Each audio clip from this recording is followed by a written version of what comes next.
a chamada civilização ocidental já foi.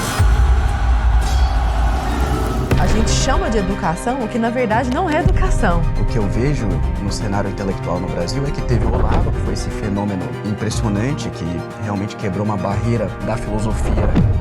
Você acha que dá pra falar da entrada da filosofia no mainstream? E será que a gente tá numa bolha? Muita gente acha que, só porque eu tô na internet, eu já tô bem informado. Se criou uma ilusão. Hoje em dia o pessoal passa um ano estudando virtude e aí no ano seguinte já tá dando aula sobre virtude. E aí o influenciador fala a coisa mais estúpida do mundo. Porque é aquele negócio, a ignorância nos torna muitíssimo soberbos. Quando é que a inteligência virou um defeito no Brasil? Como é tudo uma grande palhaçada, um grande teatro, Eu finjo que te ensino, você finge que aprende e sigamos. A sociedade vai se degradando, daí para baixo. O último estágio é a tirania. Se esses valores não são preenchidos dentro de casa, o mundo vai preencher de alguma forma.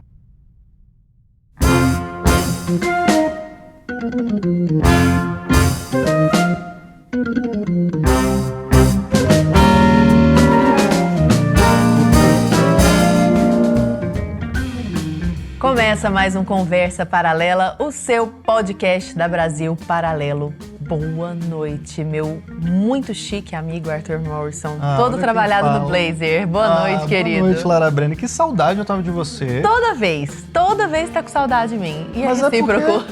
É porque a gente tá numa nova temporada do Conversa Paralela. Olha esse cenário incrível. Um cenário maravilhoso. Eu achei que eu ia sentir saudade daquela mesa, sabe? Do cafezinho da mesa, daquele jeito, mas eu tô gostando muito mais agora. Não, agora é poltroninha, muito mais confortável. Nossa, delícia. Café da Brasil Paralelo. Olha só, daqui a pouco vou servir isso para os nossos convidados. Temos agora... Gente, alguém gostaria de café da Brasil Paralelo? Só deixar nos comentários aí. Não sei, vai que... E hoje a gente vai falar de um tema... Um tema muito que relevante. É muito importante, que é sobre como é que tá essa vida do intelectual brasileiro, né? Atualmente. Para falar sobre esse assunto, nós vamos conversar com o querido professor Henrique Elfes, que é professor de filosofia desde 1980, foi editor durante 40 anos e dizendo ele que nas horas vagas ele é engenheiro agrônomo. Bem-vindo, professor. Obrigado. Prazer muito grande recebê-lo. Muito obrigado. E, igualmente, muito prazer em estar aqui com vocês. Prazer todo nosso. E o querido Gabriel Kanner, meu amigo, que antes de tudo é marido da minha amiga Martina, importante dizer, e é fundador do Cor Academia. Bem-vindo, Gabriel. Obrigado, Lara. Obrigado, Arthur. Uma alegria estar aqui novamente. Parabéns pelo estúdio novo, tá incrível aqui. O estúdio conseguiu até deixar o Arthur mais bonito. Mas tá vendo? Mas isso não é difícil, né? Não, Arthur? Fala, minha matéria-prima é muito boa. A minha esposa vai dizer que... que isso não é difícil. Carol, beijo, aliás. Pessoal, começar com uma pergunta assim, básica, mas acho que importante, porque ela reflete o estado de espírito, eu acho, do brasileiro hoje, que para refletir um pouco a respeito da qualidade dos debates. O que a gente percebe, inclusive nos debates presidenciais, né, naqueles debates de campanhas políticas e tudo, é que existe um calor muito grande, um acaloramento pelo debate, um amor pelo debate, mas uma superficialidade muito grande quando se vai entrar no cerne dos assuntos, mesmo os assuntos que interessam as pessoas envolvidas. Então, por exemplo, quando a gente vai ver a qualidade dos pré-candidatos, já que nós estamos em ano de eleições, na hora que eles vão falar daqueles assuntos que eles deveriam dominar até para ser bons políticos, a gente percebe que eles não têm domínio, por exemplo, histórico ou da própria política, ou um domínio mínimo filosófico que seja, e isso só é um reflexo da qualidade dos debates médios do brasileiro. E a minha pergunta é, professor Henrique, sempre foi assim?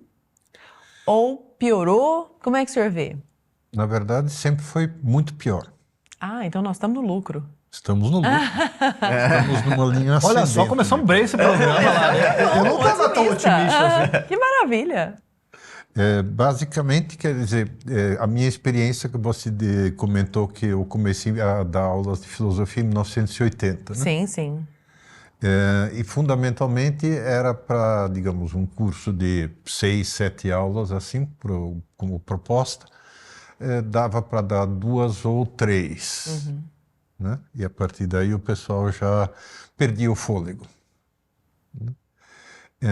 Isso sempre que, pelo menos academicamente, eu nunca dei aula de filosofia. Sempre foram aulas, digamos assim, particulares, porque eu tenho interesse nesse assunto e sempre, né? E então, isso 1980, 90, foi isso até começou a ficar famoso o Olavo de Carvalho, né? E o Olavo de Carvalho conseguiu uma coisa que absolutamente daria para dizer que é um quase milagre, que é fazer uma enorme quantidade de pessoas se interessarem por filosofia. E isso, quer dizer, é outra coisa. A partir do ano 2000, mais ou menos, o interesse que a gente percebe nas pessoas é muito maior. Isso coincidiu lá por volta de 2007, 2008, não lembro 100%. A gente começou um grupo chamado IFE, Instituto de Filosofia e Educação, que foi o que lançou a revista Dicta e Contradicta. Talvez vocês tenham visto alguma vez, né?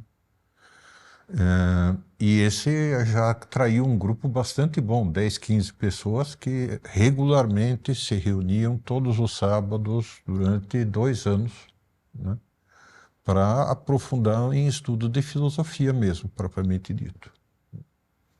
E depois, daí para frente, continuou, digamos assim, né? A gente está falando do professor Olavo, o Kanner, e ele deixou um vácuo, né? Muito grande. Você percebe isso também? Que com a partida do professor ficou esse vácuo? É interessante isso que o professor Henrique está colocando, quer dizer, que tem mais pessoas hoje se interessando por política, por filosofia. E a pergunta da Lara foi no sentido de que, né, o debate público, o nível está muito baixo. Eu posso só fazer eu queria fazer uma pergunta para o professor em relação a esse ponto, se é possível que os dois fenômenos sejam verdadeiros. Quer dizer, tem mais pessoas se interessando por filosofia e, ao mesmo tempo, quando a gente olha para as massas, o debate público está muito pobre. Eu não sei se piorou, quer dizer, o que ele se tornou foi muito mais chato. Mais pueril, né? Bom, é pueril, isso sim, com perdão de dizer isso, quer dizer, o Olavo teve um efeito, assim como dito, quase milagroso, que é o de fazer as pessoas começarem a se interessar. Mas teve também digamos assim, rebote. Um rebote, um probleminha adicional, que ele usava a mesma tática, digamos assim, clássica dos marxistas, né? Ou seja, você não responde ao argumento do seu adversário, mas você procura minar a figura, a pessoa do seu adversário. Então, a partir do Olavo, isso era um fenômeno que não havia antes, praticamente. Se entrou um clima muito de crítica e de agressão pessoal entre pessoas de opiniões diversas, políticas, religiosas, o que for, né? E isso é um ponto que me parece um pouquinho problemático, né? O senhor acha que foi ele que ditou esse novo tom? Engraçado, sim, eu nunca... porque, quer dizer, se encontra isso muito nesse pessoal, digamos, mais ultraconservador, etc. e tal. Eles têm um pouco esse tomzinho, assim, entre eles, né? E veio dele, quer dizer, expresso, digamos, nas obras dele, até nos livros, né? Tem vários ensaios ou vários artigos, digamos assim, que são nesse tom mesmo, né? E era explícito, ele dizia que era por causa do responder aos marxistas na mesma altura, vamos dizer assim. Isso é interessante, professor, que é um fenômeno também da internet, né? O Olavo, ele surfou esse período também de internet, veio o COF, muita gente também se interessando por filosofia, conheceu o professor através da internet, conseguiu... Claro. Hoje em dia, né, a gente consegue ouvir, às vezes, um professor que mora fora do Brasil, né, fora do seu estado. Às vezes, se naquele estado você não tem bons professores para poder aprender, então, com curso online, né, com a internet, isso cresceu muito. Mas, ao mesmo tempo, e aí eu queria jogar a pergunta para ti, Kanner, muita gente acha que, só porque eu estou conectado, eu estou na internet, eu já estou bem informado. Você estar dentro da internet, per se, olhando notícia, indo atrás das informações, sabendo quem são, sei lá, os ministros do Supremo, sabendo quem são os políticos, sabendo a estrutura aí do poder, isso, por si só, eu já posso dizer que eu estou me formando intelectualmente só por eu estar nesse... De forma alguma. Esse caldo cultural aí? A internet é uma ferramenta como qualquer outra ferramenta tecnológica. Então tem um lado positivo maravilhoso. A gente está aqui falando com as pessoas pela internet. Gerou muita curiosidade, muito interesse pela filosofia, muitas pessoas se aproximando da fé novamente através da internet, influenciadores católicos, tudo isso. Mas o ponto negativo, eu diria, é que se criou uma ilusão, que é exatamente o que você está colocando, de você ter acesso a esses conteúdos, né? Então, estou vendo Reels de 1 minuto e meio sobre as virtudes, então eu já entendi. Só que, por que não funciona dessa forma? Porque essas coisas levam tempo, né, professora? Para você formar uma pessoa, para você formar um ser humano, leva tempo. Hoje em dia, o pessoal passa 1 ano estudando virtude e aí, no ano seguinte, já está dando aula sobre, sobre virtude. Qual que é o ponto central na minha visão? Você ser um professor é você ensinar as pessoas a serem aquilo que você é em alguma medida, né? Mais do que a conhecer. O conhecimento é uma ferramenta para algo maior, para algo mais profundo. Em última instância, o professor bem formado, o professor virtuoso que vive aquilo que ele prega, que ele dá aulas todos os dias, ele vai direcionar os alunos para se parecerem mais com aquela personalidade madura dele.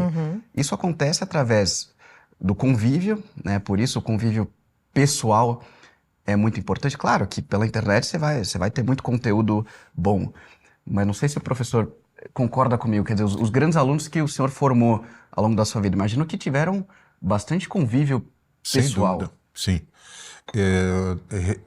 Eu sou da linha de que mesmo você falar com as pessoas através de um meio como a internet deixa você muito longe deles. O ideal mesmo é aquilo que você está propondo, quer dizer, imersões, né? Quer dizer, um tempo em que a pessoa possa ouvir, perguntar, propor as suas ideias, né? E, ao mesmo tempo, conviver com a pessoa, porque você só realmente... Virtudes, concretamente, é um tema que você aprende 90%, por exemplo, e o resto, tudo bem, a parte teórica que ajuda, mas... E algo importante também, me parece, dessa presença física é que existe o momento da aula, existe o momento das perguntas e tudo mais, mas existe um momento em que você vê o professor agindo ali no café, na vida. Isso parece uma coisa pouco relevante, mas na verdade é muito relevante. Como o professor trata os alunos. Como ele trata os alunos, como ele trata os funcionários, como ele atende ao celular, sabe? Como se ele atende ao celular na frente do aluno. Sabe, essas mínimas coisas, assim, isso educa muito mais até do que a própria pessoa percebe que está acontecendo, né? É nesse ponto que você percebe se a pessoa é, de fato, um professor que merece o nome ou, enfim, alguém que só parece, mas... Pelo que ele é, né? Exatamente. Não necessariamente pelo que ele fala. Exatamente. E aí algo que eu vejo acontecer também, foi até uma discussão que a gente teve nesse novo projeto, de só focar no presencial, e aí eu estava defendendo internamente que a gente tivesse aula presencial com a transmissão online e disponibilizando a gravação das aulas depois para os alunos. E aí eu fui convencido pelo corpo de professores que essa não era uma boa ideia. Por quê? Primeiro que quando você fala assim, a aula é presencial, mas tem online ao mesmo tempo. Primeiro que muitas pessoas não vão na aula presencial porque falam, eu vou ligar aqui e eu vou... Depois eu vejo online. Depois eu vejo. No meu tempo. Exatamente. Tomando banho, tomando café da manhã, arrumando o cabelo. E mesmo se a pessoa for na aula presencialmente, a tendência é ela ficar com uma postura mais passiva se ela tiver essa opção, fala, não, mas depois eu não vou anotar nada agora, porque aí depois eu assisto o vídeo e eu faço as minhas anotações. Olha que interessante. Mas é uma ilusão, porque ela não vai assistir depois Não vai. o vídeo. Então, tava você até tá conversando... 100% ali agora. Exatamente, estava conversando com o Luiz Henrique, e ele falou que estava vendo uma aula do padre Paulo Ricardo, e aí uma pessoa levantou a mão e falou, padre, eu posso gravar o áudio da aula? Ele falou, não. O pessoal falou, por que não? Ele falou, porque no momento que você apertar play, aí você vai desligar No play do cérebro. Exato. Interessante isso. Você falou do core, comenta conosco qual é a intenção do core, o que é o projeto. Explica o que é de fato. É porque a gente está partindo do pressuposto de que o pessoal sabe o que é. Né? Porque nós sabemos. O CORE Academia é um projeto de formação humana que estamos começando agora, focado em filosofia e teologia. Então, teremos um programa de 1 ano presencialmente aqui em São Paulo. A gente quer focar bastante nessa questão do presencial para trazer uma boa formação em filosofia. E aí, no 2º ano, a nossa ideia é entrar com teologia. Mas então, são 2 encontros por mês, presencialmente aqui em São Paulo. A gente Sem gravação. Sem gravação. Se a pessoa faltar na aula, a gente vai gravar o áudio, e se ela faltar na aula, ela vai ter que mandar uma justificativa escrevendo por que ela faltou, né? Se for motivo grave, tipo, faleceu um parente, aí a gente manda o áudio da aula. Se for, né, por preguiça ou qualquer outra razão. Mas é interessante isso, porque a gente estava nessa discussão, falei...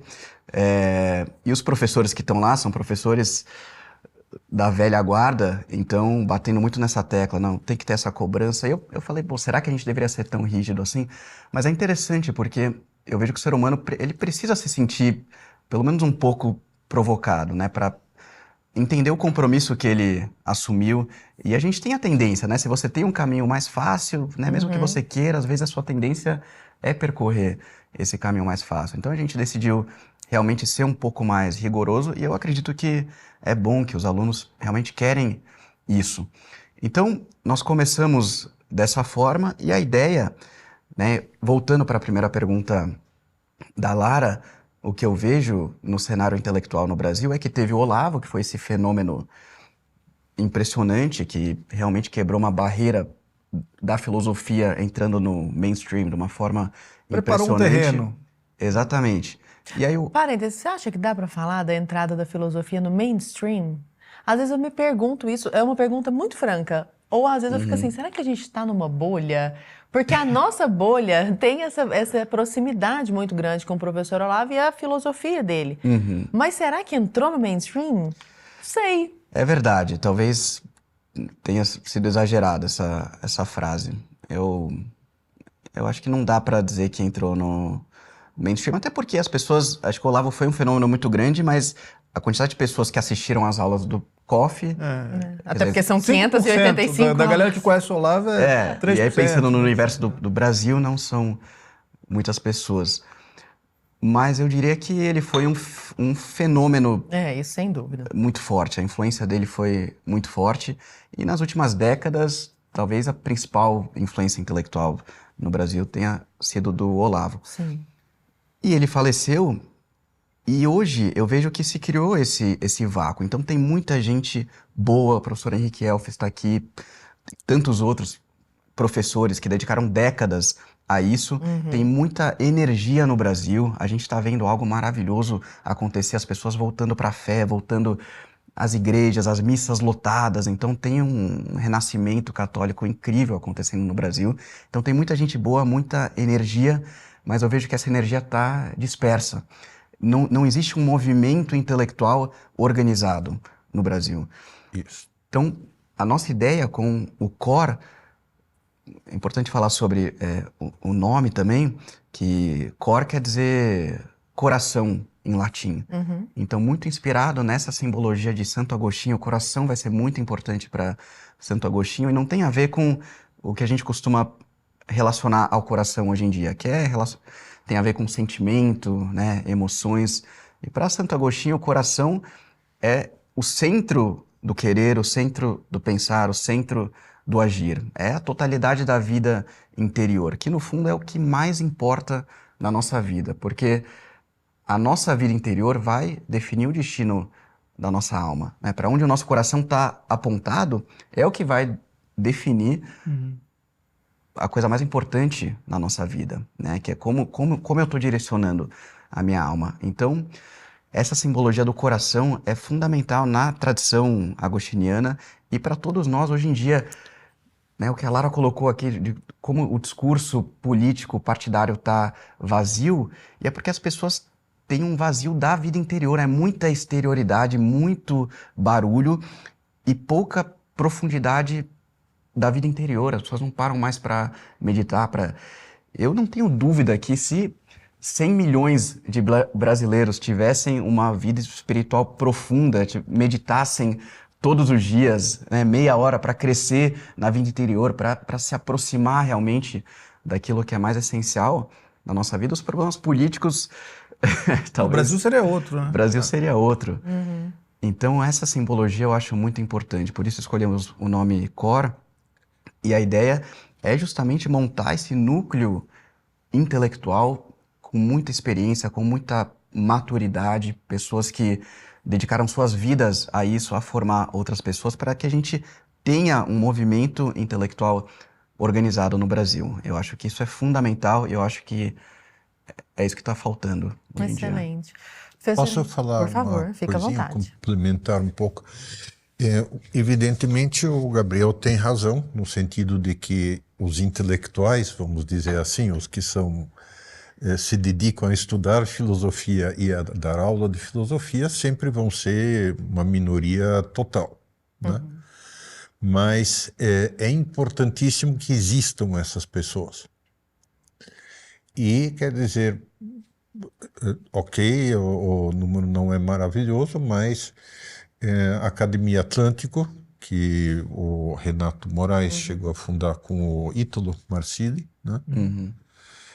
E que agora teve que fechar porque era online, as aulas eram online, infelizmente, mas, enfim, para o Brasil inteiro, e agora as provas têm que ser presenciais, então agora já não é mais possível continuar, né? E, aliás, a maior parte dos professores nos reencontramos na Cor Academia, né? Mas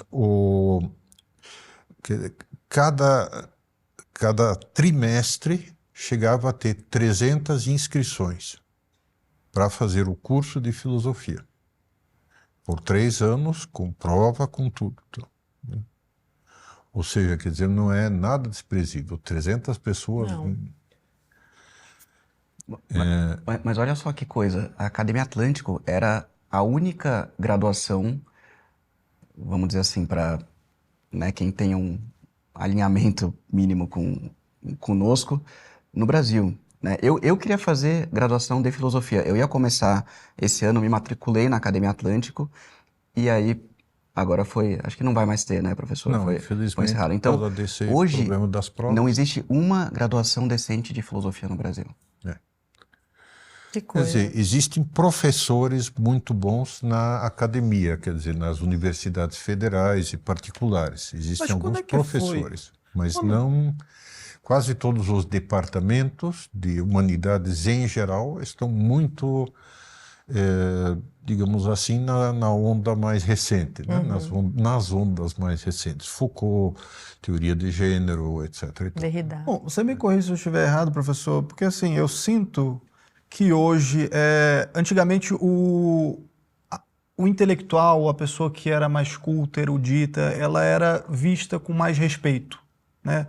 Hoje em dia, eu acho que talvez até pela essa dinâmica pueril, redes sociais e tal, a gente percebe que o cara que estudou mais, que o cara que quer se aprofundar em questões mais filosóficas, ele é tido como um metido.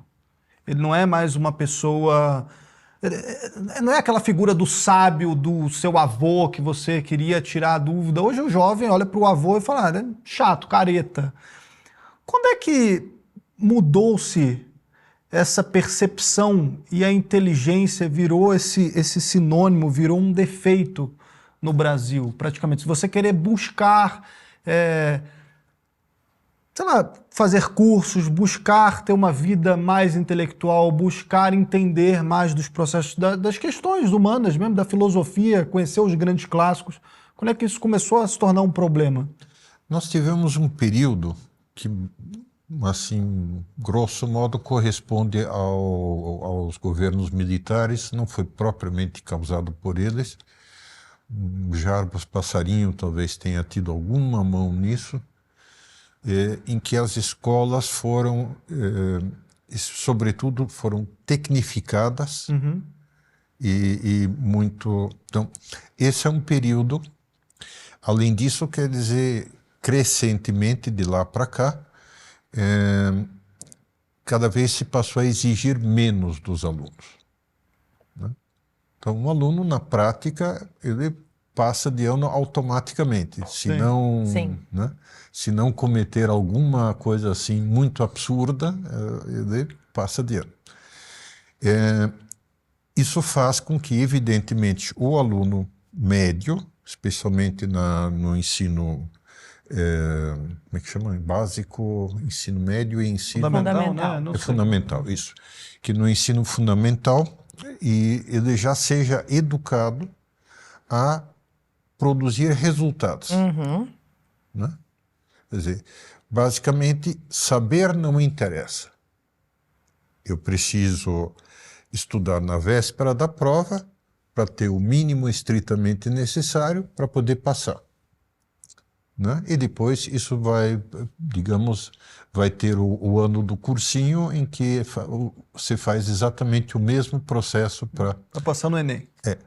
O que significa, de fato, até a década de 50, 60, o Brasil tinha uma intelectualidade forte, profunda, né? O número de intelectuais brasileiros conhecidos internacionalmente, Guimarães Rosa, o Mário Ferreira, etc. e tal, eram gente muito séria, né? Isso foi simplesmente arrasado a partir da década de 60. E hoje mesmo, quer dizer, então, o aluno médio, quer dizer, ele despreza o professor porque, de fato, para que alguém vai pagar bem uma pessoa para que o aluno passe automaticamente? Os professores estão totalmente desmotivados, são extremamente mal pagos, não têm grande interesse em nada. Não querem transmitir conhecimento, porque eles também já são produto desse sistema. A molecada, idem. Portanto, quer dizer, como é tudo uma grande palhaçada, um grande teatro... Eu finjo que te ensino e você finge que aprende e sigamos.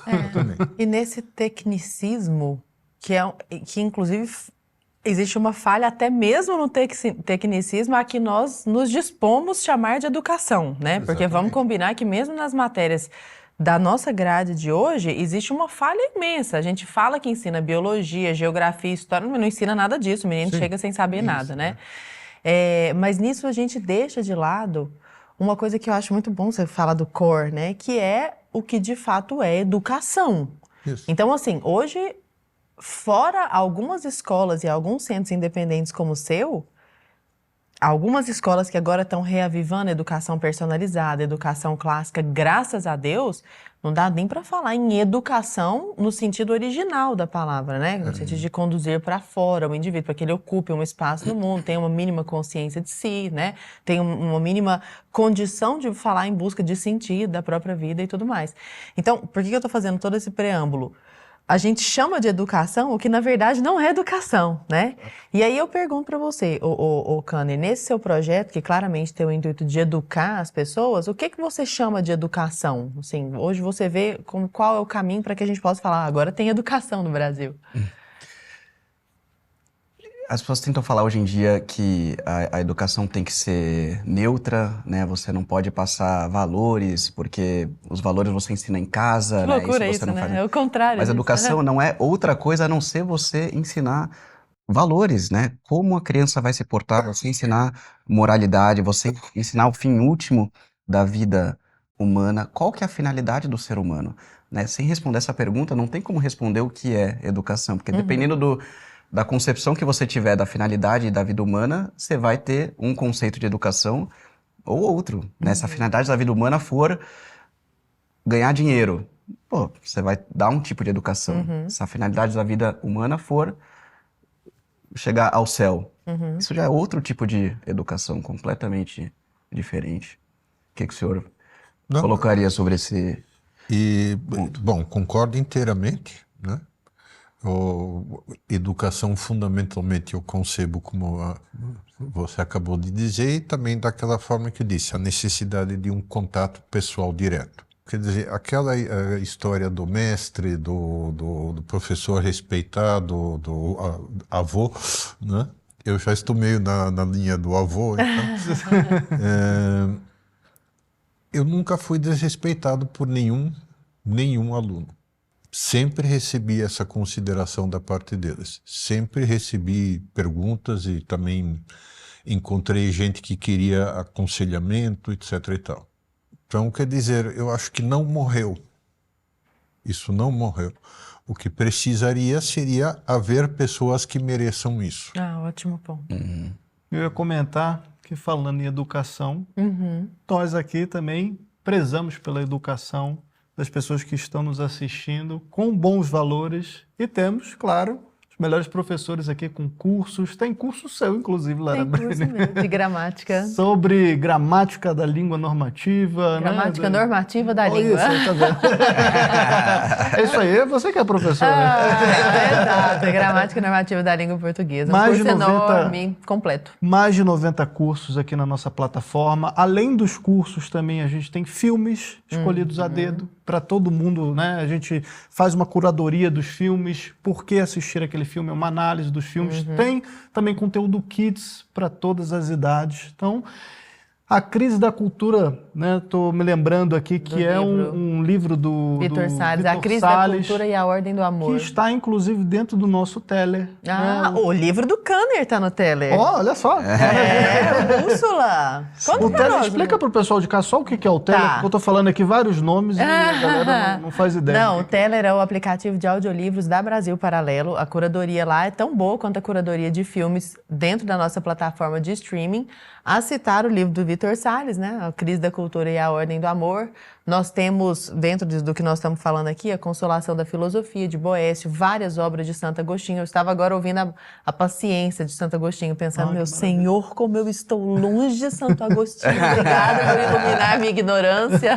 E temos o Bússola, que é o livro do Kanner. Comenta conosco, Kanner, o que te motivou a escrever o livro? Bússola. Tem muito a ver com essa vida, com esse contexto nosso, né? O subtítulo é uma visão clássica sobre virtude, maturidade e sabedoria. Basicamente, eu passei por uma mudança muito grande na minha vida de 2020 para cá. E Bússola é um compêndio de tudo aquilo que eu estudei. Eu falo do meu processo de conversão, desde que eu comecei a estudar filosofia. Eu acho que aconteceu com muita gente esse despertar, né? Você descobre esse mundo da filosofia, vai se aproximando da fé, vai trazendo esses valores para a sua vida. Isso, bom, aconteceu com a Lara, com o Arthur também, né? Com certeza. Então... E você quer falar para todo mundo também, né? Exatamente. Então, o que me motivou a escrever o Bússola foi que se eu tiver... Eu queria escrever o livro que eu gostaria de ter lido aos 20 anos de idade.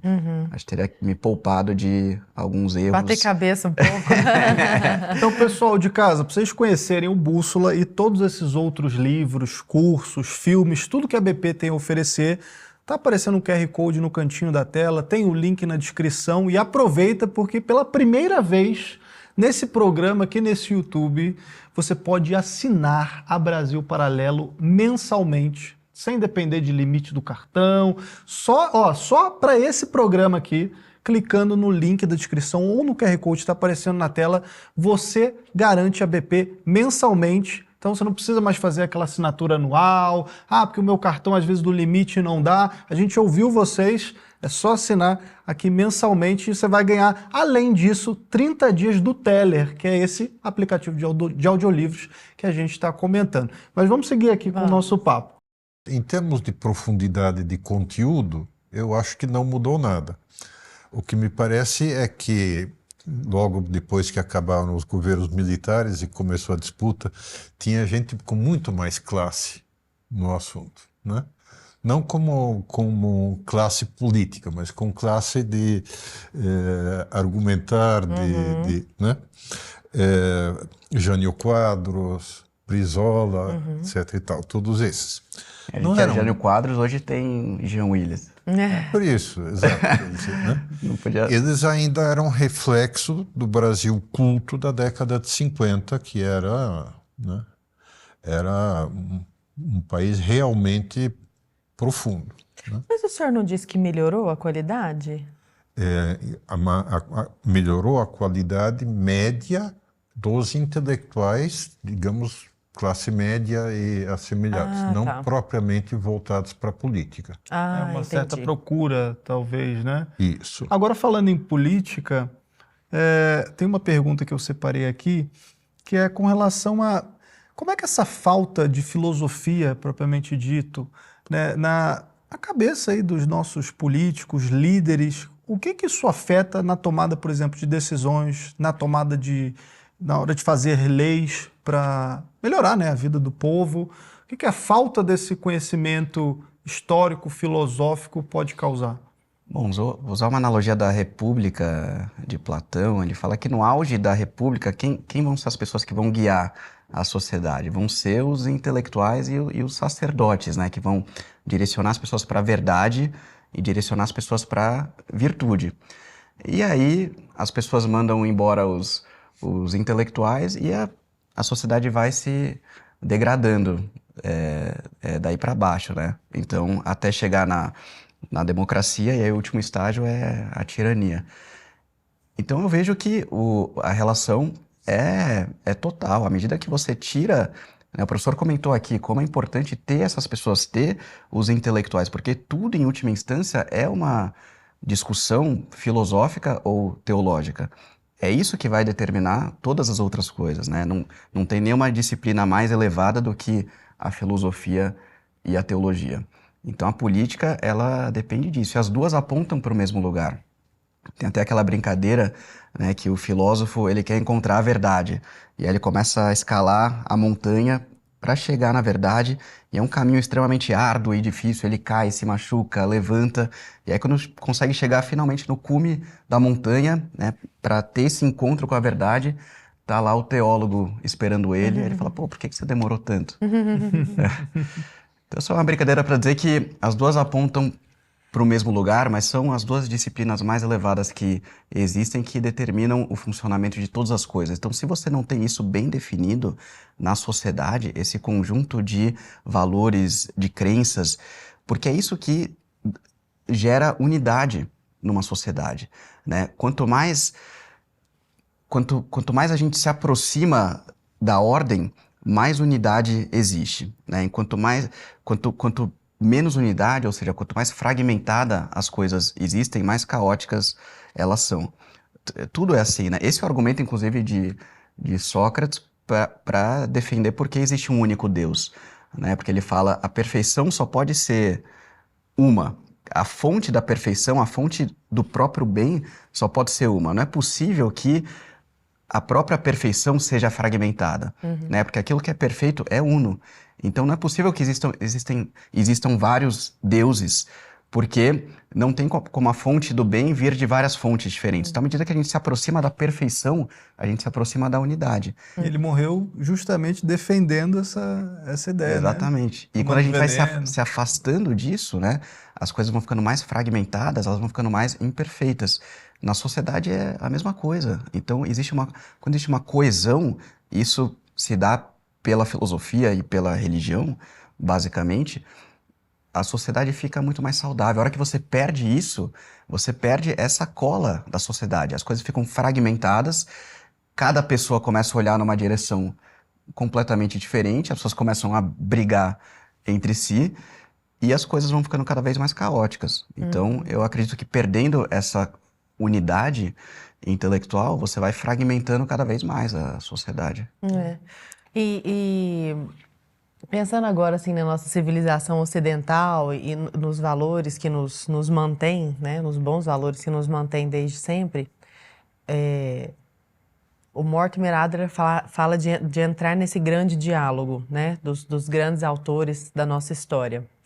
E a gente percebe que é muito difícil você fazer essa transição para esse tipo de vida que você está propondo, né, com esse tipo de reflexão e tudo mais, sem que a gente consiga minimamente dialogar com essas grandes vozes da história, né?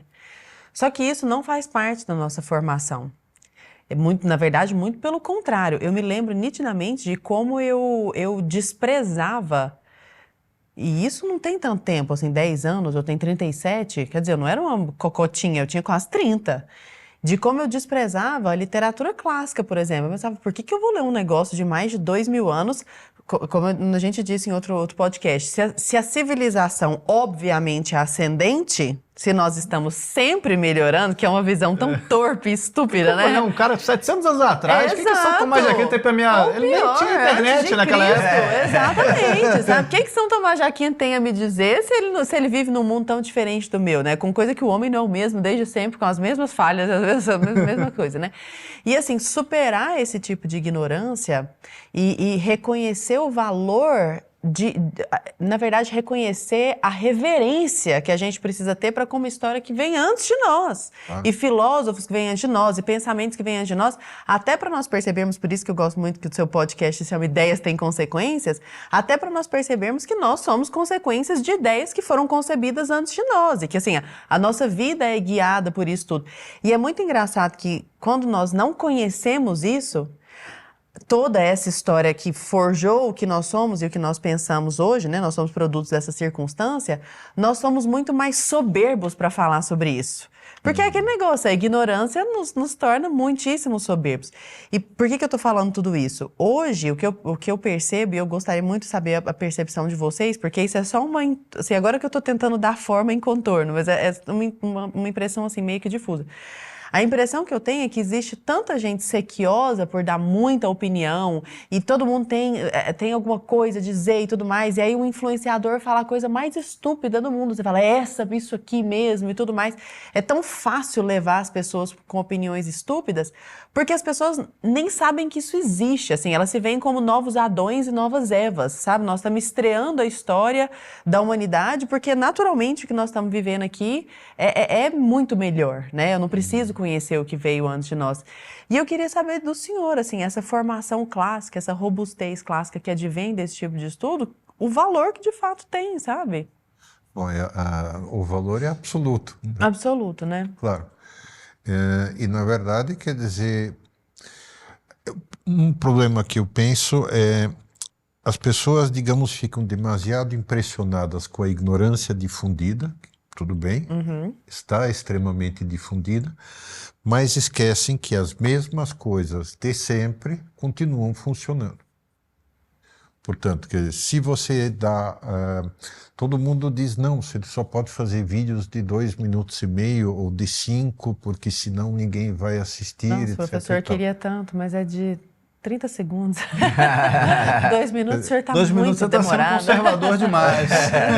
Eu dou aulas, infelizmente tem que fazer via vídeo, né? Mas de horas. Eu dou aulas de 1 hora, 1h30, né? O professor Olavo dava aula de 4 horas. Por isso. E as pessoas ficavam, né? Claro, e as pessoas ficam. Né? Quer dizer, o problema é as pessoas não têm mais onde é que eu encontro esse tipo de coisa. E não têm a consciência, eu preciso encontrar esse tipo de coisa. Isso não é para todos também, né, professor? Não é para todos e não precisa ser para todos. Não precisa ser. Acho que talvez meu erro lógico aqui, meu erro de leitura seja esse. Parece que eu estou querendo que isso seja muito ilusório isso, né?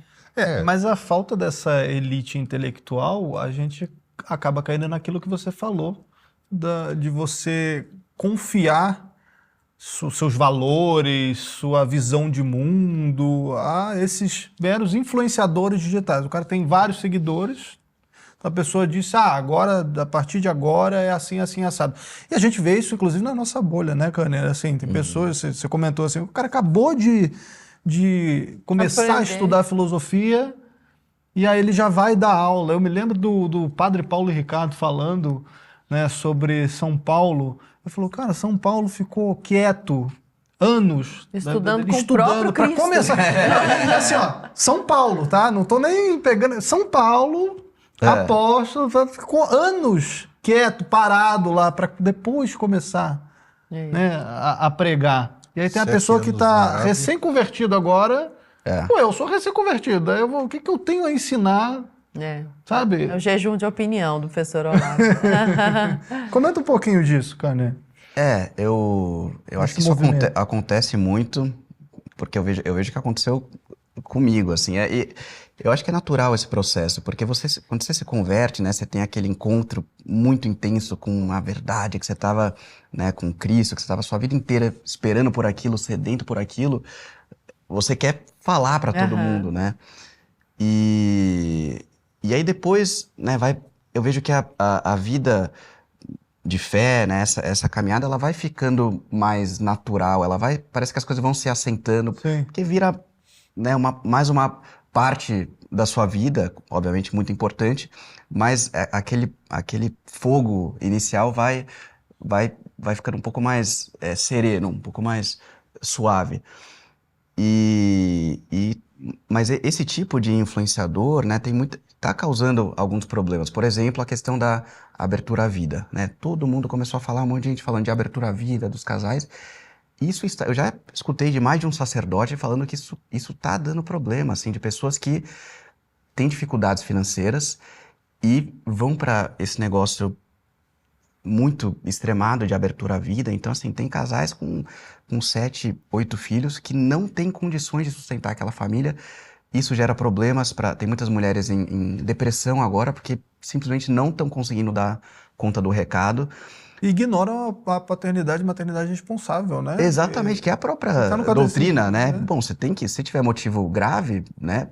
É óbvio que você pode espaçar os filhos. Por você não ter condições financeiras para sustentar a família é motivo grave. Então, isso é só um exemplo, mas eu acho que é isso, tem que ter um pouco mais de calma, porque, novamente, essas coisas, né, a gente chegou agora, digamos assim.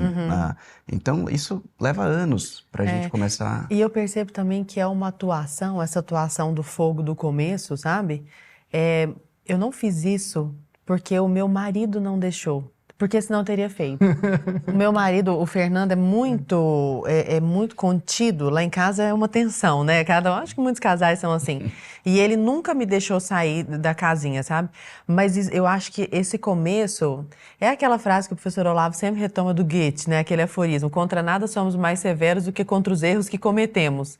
Então, de repente, você começa a perceber, tipo, nossa, isso aqui que eu estava fazendo estava tão errado. E aí você fica farisaico com aquele erro do outro, entendeu? Exatamente. Você passa a não suportar aquele erro. Aquele que você cometia até ontem. Mas assim, isso exige um pouco de maturidade dessa caminhada e de assentamento desse fogo para você conseguir olhar, assim, inclusive com mais caridade, entendeu? Misericórdia. Pro misericórdia, pro outro e para si também. Pra si. Sabe? Pensa, caramba, eu tô só começando, sabe? Eu tenho que ter paciência comigo e com o outro. Vamos junto. Não, professor Henrique, o senhor deve estar muito feliz com esse tanto de conversões, mas também deve dar um pouco de falta de paciência, não é mesmo? Na verdade, eu passei a vida inteira me exercitando para ganhar paciência. Escuta a paciência de Santo Agostinho no Teller, professor. Com as minhas misérias e com as misérias alheias, né? Primeiro com as minhas.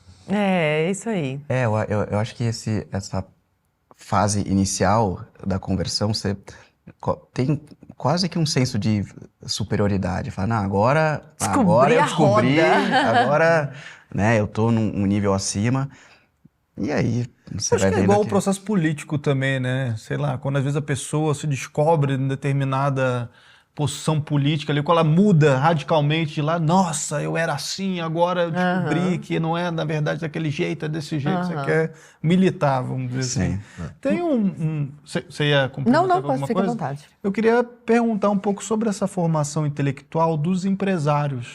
Eu acho que é um assunto que é interessante e eu vejo que...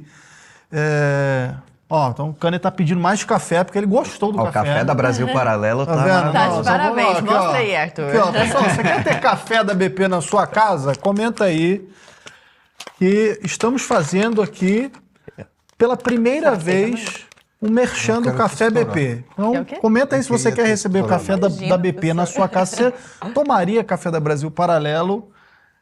E aí vamos começar a produzir o Café da Brasil Paralelo em larga escala. Então, só depende de você comentar. Esse é Arthurão, figura. Mas voltando aqui à pergunta, com relação a justamente essa elite intelectual dentro do meio empresarial, porque a gente olha para essa gama de empresários, né? E muitos não têm uma formação intelectual. Claro, souberam fazer dinheiro, não são pessoas de baixa, às vezes, escolaridade e tal, souberam ali no dia a dia como construir sucesso, etc.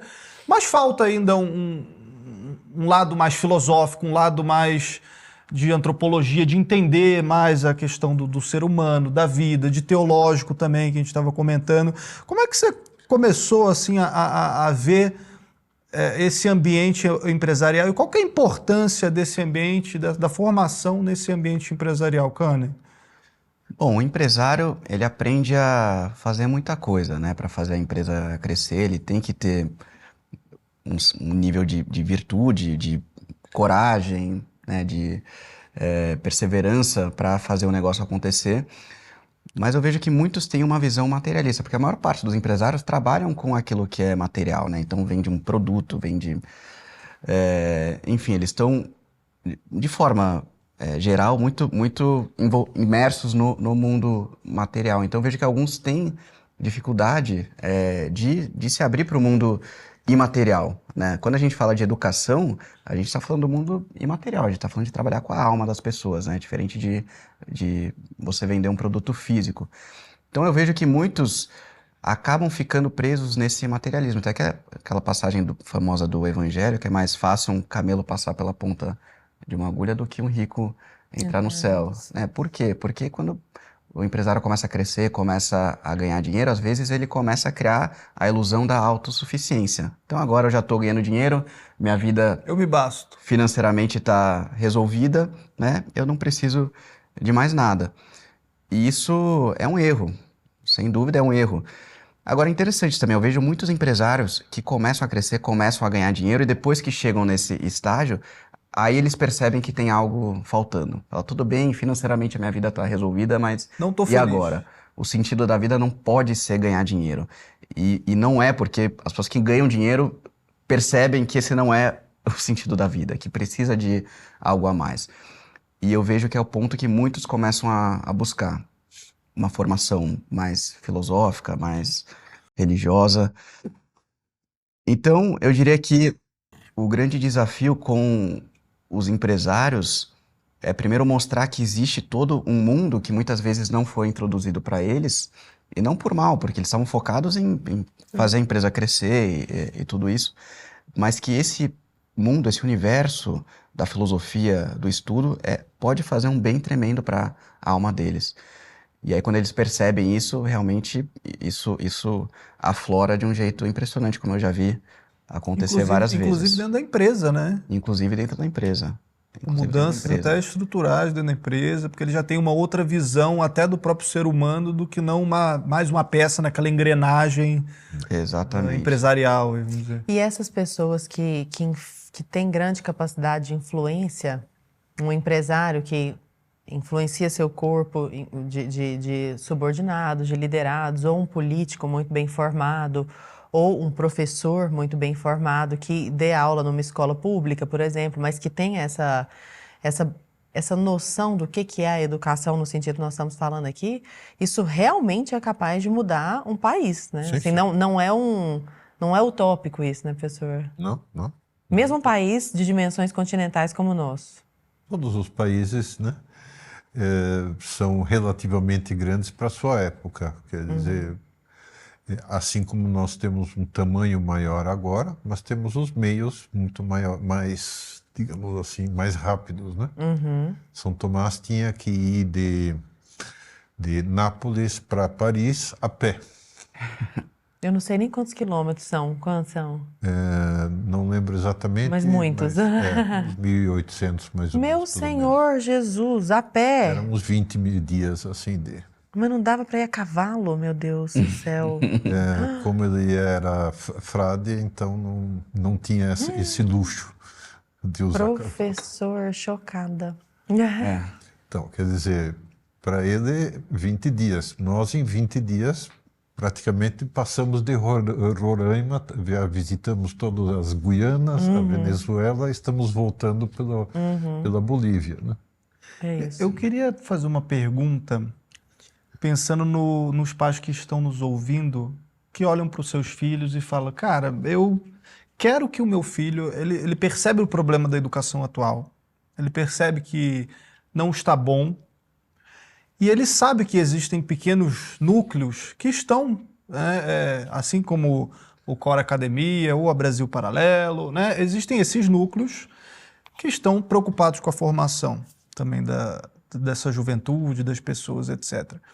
O que um pai hoje ele pode fazer pelo seu filho? Qual que seria um passo a passo que eu posso dar aqui, se é que existe, né? Porque às vezes a gente quer fórmulas prontas, né?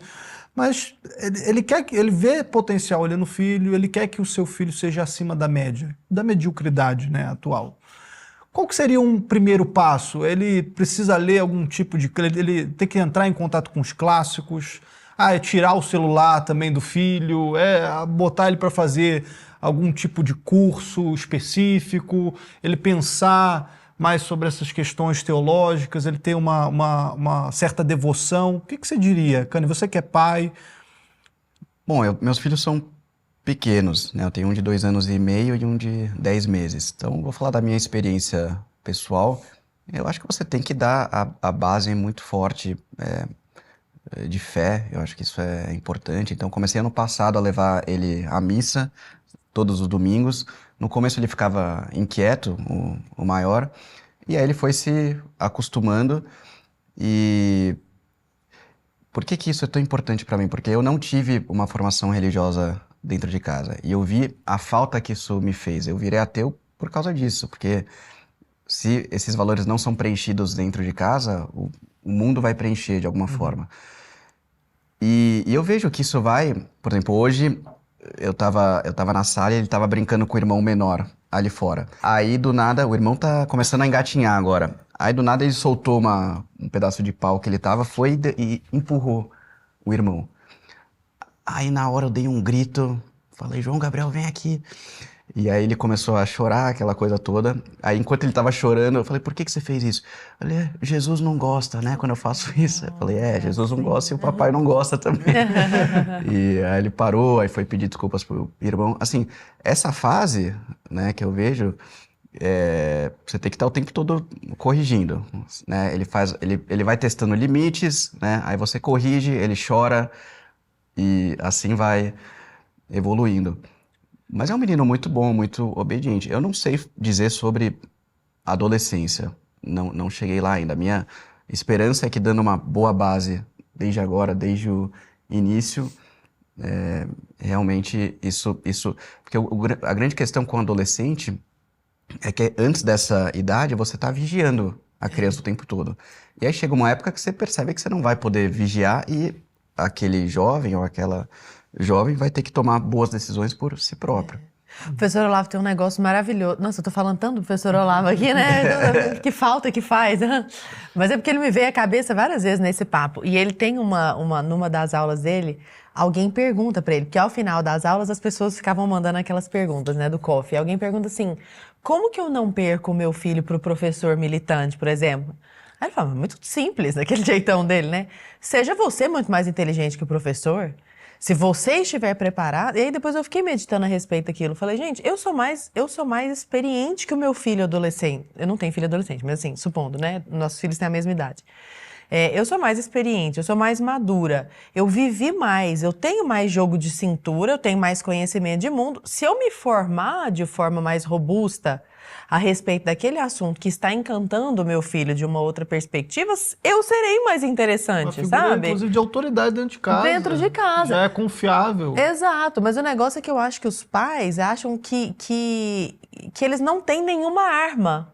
sabe? Que eles estão totalmente despidos e entregues a qualquer Zé Mané que passa na rua e levar seu filho. Não sei se é exatamente assim, sabe? Eu acho que é isso, o valor daquilo que se ensina dentro de casa, que se mostra, e sobretudo, como o senhor muito bem ponderou, daquilo que se vive, do exemplo que se dá pelas práticas cotidianas, isso é muito forte, né, professor? Sim, sim. Eu diria que essa coisa, adaptando um pouco o que você ouviu, eu ouvi do meu pai, porque na verdade eu vi no meu pai. Quando a gente era pequeno, meu irmão e eu, né, ele levava a catar pedras e abrir, quebrar, etc. tal, para encontrar minerais.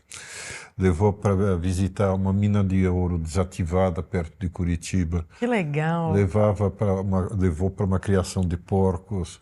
Ou seja, quer dizer, qualquer coisa que houvesse e que uma criança pudesse ver, se interessar, tocar, Ele estava etc. fazendo. E tal, fazia, Uma exatamente. expansão do imaginário, total. Isso Que aí. legal, hein? Exatamente. O que eu diria, quer dizer, o que uma pessoa faz do ponto de vista de animar os filhos do ponto de vista da formação intelectual? Desenvolver interesses seus. Se o seu mundo se reduz a futebol, cerveja e outras coisas que é melhor não mencionar, né? É evidente que os filhos serão... Bitolados. O filho ele vai aprender a amar aquilo que você ama. Exatamente.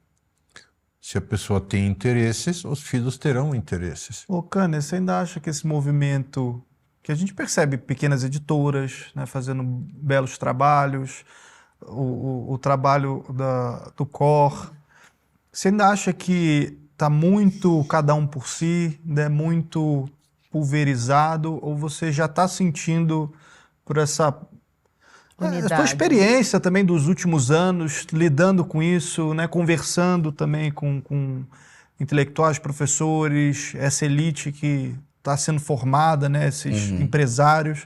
Você sente que está tendo uma mudança assim, substancial ou ainda é muito pouco do que a gente pode atingir? Eu acho que está evoluindo, mas está muito aquém do que poderia ser, né? Você tem a Brasil Paralelo consolidada no espaço de mídia e todos os cursos que vocês estão fazendo e documentários, filmes, essa parte cultural é incrível, que acho que é muito do DNA da BP, né?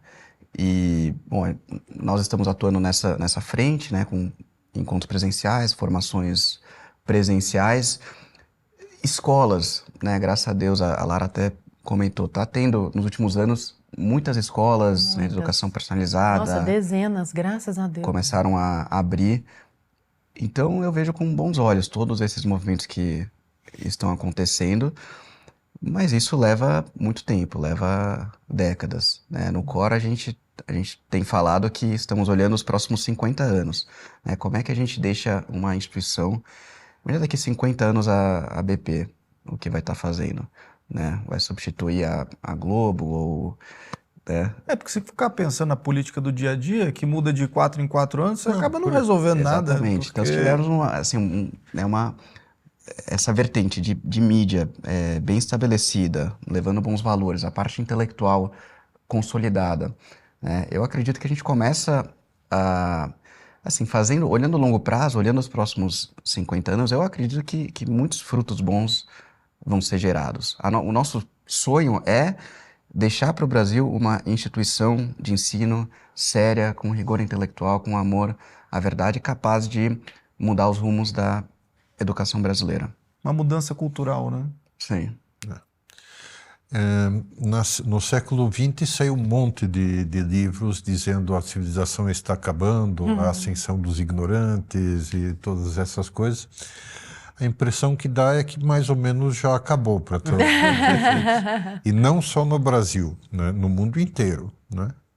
Quer dizer, o nível intelectual dos Estados Unidos, tirando as universidades, é de chorar. E mesmo nas universidades, né, professor? As universidades americanas... Sim, sim. Estão degradadas, né? Ou seja, quer dizer, eu acho que a chamada civilização ocidental já foi, né? Mas isso não é nenhuma desgraça, quer dizer, basicamente o que precisamos fazer é reconstruí-la, sempre foi isso. Professor, para um aluno que é autodidata, existe alguma... Ou não necessariamente autodidata, né? Ele pode, obviamente, aprender com outros professores, mas existe alguma forma prática de estudo diário, alguma dica que a gente possa dar para quem está nos assistindo? De repente, formas ou de memorização, formas de leitura, o que o senhor recomenda? Basicamente, eu não gosto muito do autodidatismo, né? Isso quer dizer que o Olavo também deixou um legado de muita gente que é autodidata ou procura ser, né? Mas o problema do autodidata é que ele tem um determinado horizonte e vai ficar necessariamente dentro desse horizonte. E a gente precisa de outras pessoas que quebrem os nossos horizontes. Expandir um pouco Exatamente. a visão. Nós falamos disso hoje mais cedo, né? Sim. Mas o que de prático esse aluno ele pode fazer para melhorar assim, a formação dele de estudos, o processo? A primeira coisa, ele precisa ter interesse, né? Qual é o interesse dele? O interesse dele é borboletas, que estude borboletas, né? Se o interesse dele é ciência, que estude ciência e tal. Mas, quer dizer, depois vai procurando, primeiro, relacionar-se com pessoas que tenham o mesmo tipo de interesses. Comunidades, assim. E isso ajuda a ter essas conversas, mesmo que sejam conversas informais de amigos, já ajuda enormemente, né? E depois, a partir disso, vai procurando aprofundar, né? Quer dizer, aí é importante não se satisfazer com pouco, que esse é um problema grave do brasileiro, né? Maravilha. Eu quero agora só direcionar a mesma pergunta para você, mas com outra perspectiva, que é como você estudou, Kahner, na sua vida prática, assim, que você falou do teu processo, claro, de conversão, dessa tua abertura para esse campo mais filosófico. Como é que surgiu isso aí, cara? Do nada, eu acho que eu quero estudar filosofia. Como é que foi isso aí? Eu comecei a ter um interesse cada vez maior. A minha esposa, a Martina, ajudou nesse processo, né, na minha conversão e tudo mais. Mas, basicamente, antes, até 5 anos atrás, eu não lia. Eu não tinha o hábito da leitura, eu não pegava um livro para ler. E aí, eu comecei pelos clássicos. Então, comecei por Platão, depois Aristóteles. Agora, tenho estudado mais Santo Agostinho. E... assim, eu recomendo muito, né, o professor vai falar melhor do que eu, mas acho que começar por Platão Isso. Acho que seguindo a linha cronológica não tem muito erro, né? O ideal, Mas isso no que diz respeito ao estudo da filosofia, né?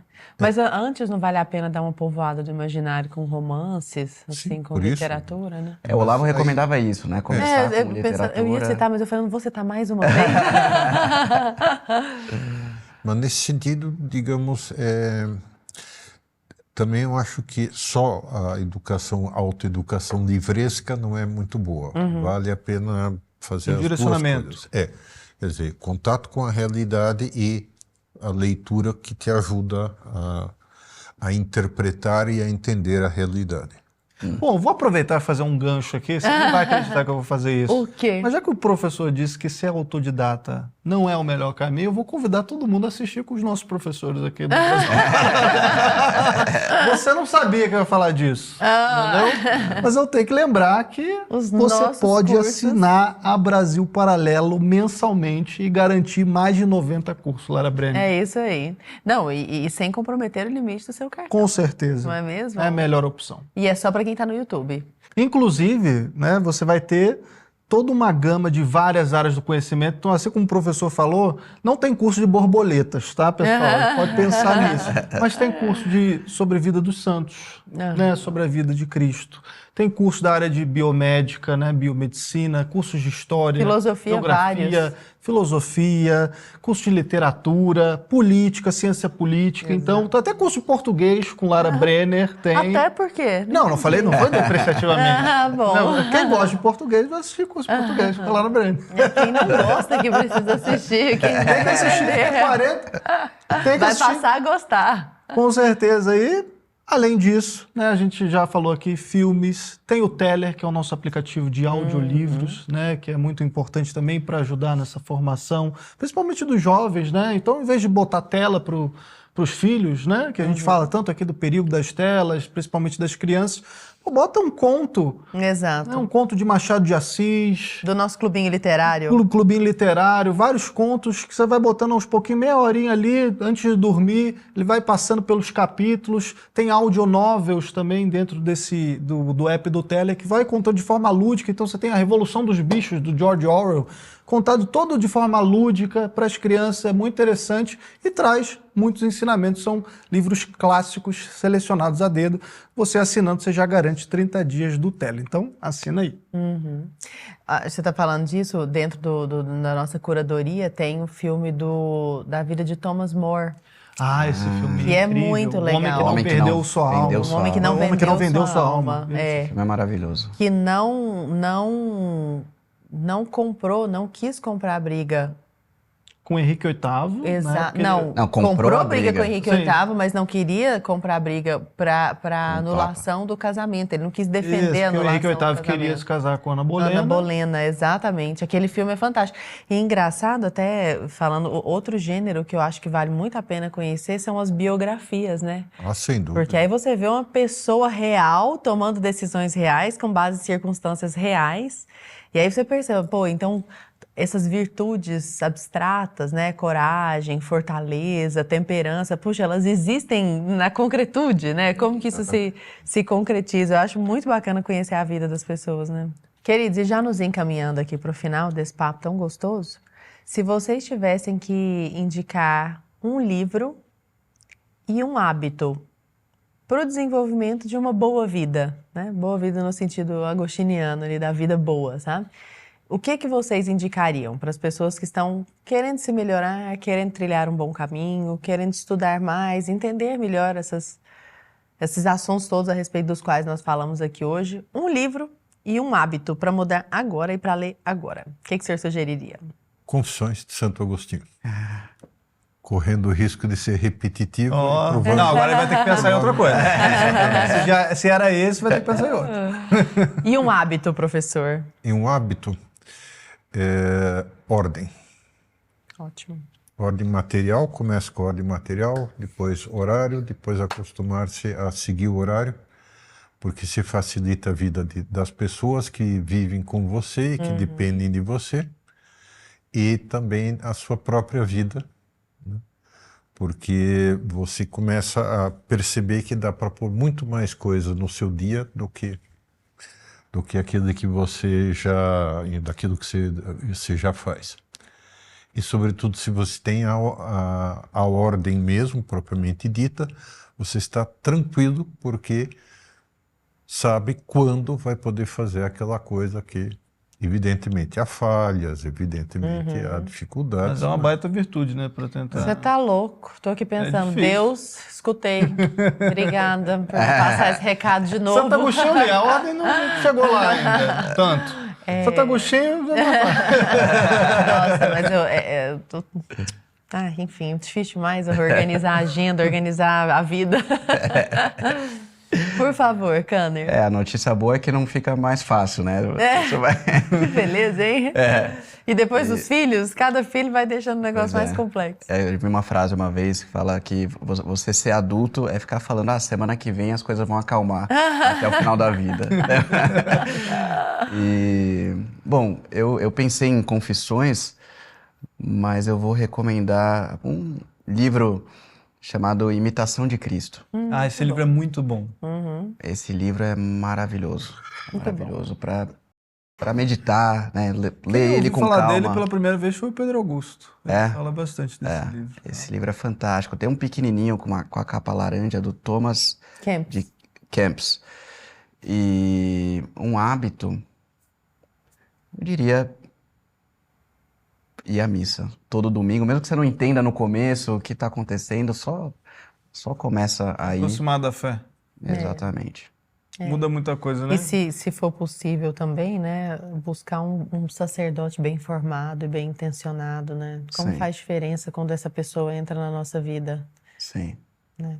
Eu queria, antes de me despedir, primeiro agradecer, obviamente, a presença dos dois aqui, perguntar como é que as pessoas encontram vocês nas redes sociais, né? Eu imagino que o pessoal que está nos assistindo quer continuar consumindo conteúdo de vocês. Primeiro você, professor.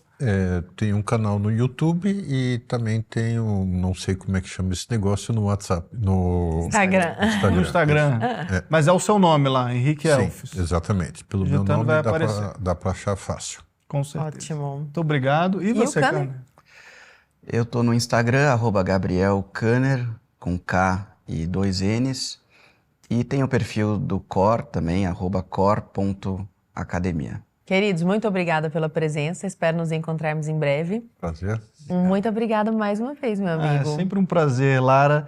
E é um prazer estar com você que está nos acompanhando aqui até o final desse podcast. Eu preciso relembrar, assine a Brasil Paralelo, garanta toda essa bagagem intelectual, né? Nossos professores muito bem formados, cursos, tudo isso que a gente já falou que está na plataforma, o que a gente está vendo aqui no YouTube é só a pontinha do iceberg, tem muito mais dentro do nosso streaming. Então aproveita agora, assine a BP com um plano mensal.